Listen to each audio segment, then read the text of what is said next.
여러분, 안녕하세요. 와, 요즘 인공지능 정말 대단하죠? 우리 삶을 엄청나게 바꾸고 있잖아요?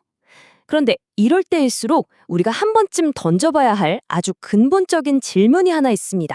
바로 AI 시대에 과연 우리가 책을 읽어야 할까? 하는 거죠. 오늘 저랑 같이 이 질문의 답을 한번 찾아보시죠. 아니, 솔직히 AI 능력 진짜 장난 아니잖아요.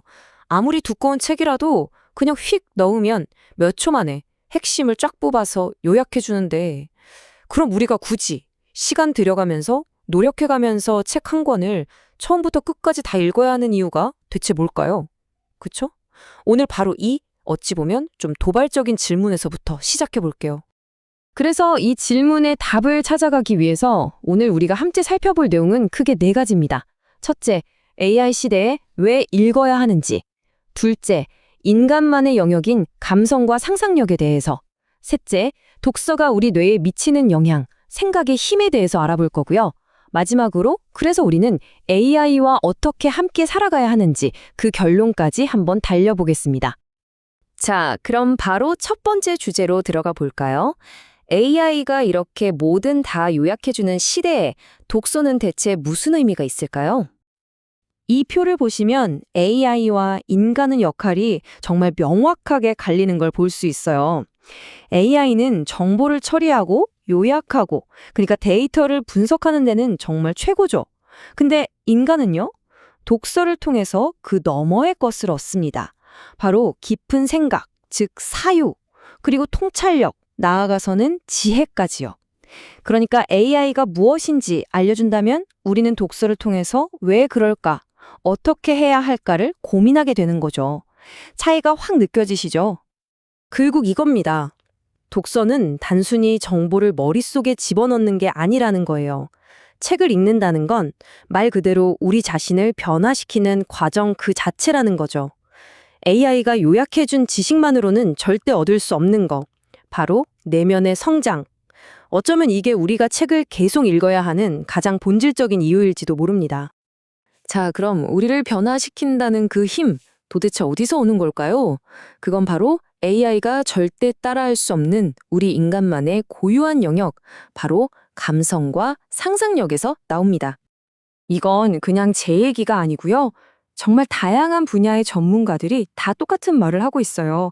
보세요. 철학 분야의 이지영 강사님은 독서가 삶의 위로와 통찰을 준다고 하고요.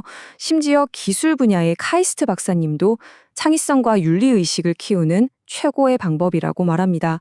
특히 저는 문학 분야의 황석영 작가님 의견이 참 와닿았는데요. 황석영 작가님이 딱 짚어주셨어요. 순수 창작물을 읽는 게 중요하다고요. 생각해보세요. 우리가 소설이나 시를 읽을 때 그냥 글자를 읽는 게 아니잖아요. 그 안에서 다른 사람의 삶에 막 공감하고 새로운 세계를 상상하고 때로는 복잡한 윤리적인 문제에 대해서 고민하게 되죠. 바로 이런 것들이야말로 AI가 절대 흉내낼 수 없는 우리를 가장 인간다움으로 이끄는 활동 아니겠어요? 그런데 이런 인간다움이 그냥 감성적인 얘기에서 끝나는 게 아닙니다. 이게 과학적으로도 증명이 되거든요. 실제로 우리가 책을 읽을 때 우리 뇌에서는 정말 놀라운 일들이 벌어집니다. 자, 이번엔 과학의 세계로 한번 들어가 보죠. 스탠퍼드 대학의 유명한 뇌과학자죠. 앤드류 후버만 교수가 이런 말을 했어요. 우리가 책을 읽는 건 뇌가 헬스장에서 근력 운동을 하는 것과 똑같다고요. 와, 재밌는 비유죠? 복잡한 문장을 읽고 그 의미를 파악하려고 애쓰는 과정에서 우리 뇌의 언어랑 인지 영역이 엄청나게 활성화된다는 거예요.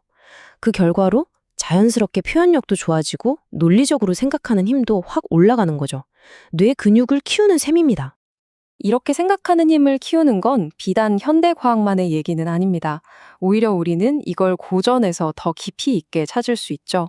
한 책의 서문 제목이 참 의미심장해요. 왜 지금 다시 논어인가? 여러분 정말 그렇지 않나요?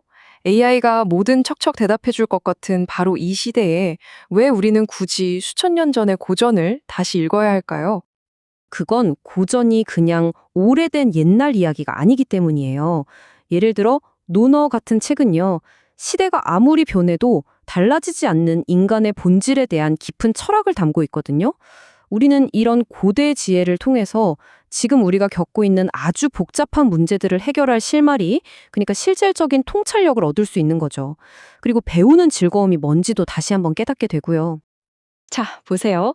감성과 상상력, 그리고 고전에서 얻는 깊은 지혜까지 독서가 우리에게 주는 이 모든 힘들이 과연 AI와 함께 살아갈 우리의 미래에 어떤 의미를 가질까요?